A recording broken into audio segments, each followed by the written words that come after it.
packed with the intensive caramelized fish sauce flavor. Fried baby squid in fish sauce is one of my favorite side dishes to serve with rice.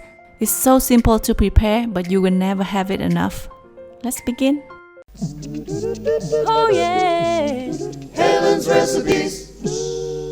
Ingredients you will need: 500 grams of baby squids, fish sauce, cornstarch, sugar, salt, some chili flakes, chili sauce, scallion, some fresh chilies, a lime, garlic, ginger, and some butter. To prepare the baby squid, remove the eyes, the teeth, and the quill. Make parallel incisions along the body of the squid so the seasonings can absorb better. Quickly blanch the squid in water with a piece of smashed ginger and shallot. Then transfer to a mesh strainer to drain. Season the squid with some salt and chicken stock powder. Toss well and cover, leave to marinate in the fridge for about 15 minutes. Then toss the baby squid with some cornstarch. Next, heat some oil in a pan and fry the squid until quite golden brown.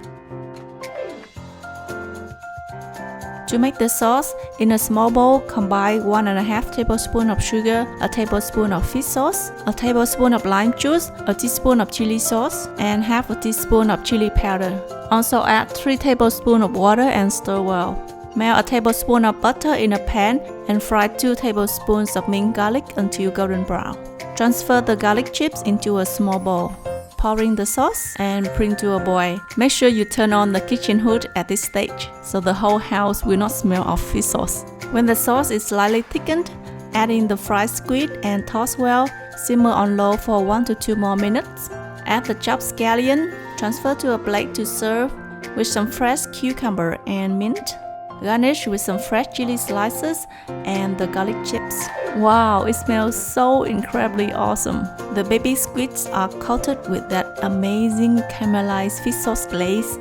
It's so tasty that your whole family gonna ask for more. If you like the recipe, don't forget to click like and subscribe to my channel for more recipes like this. I will see you there next time. Bye!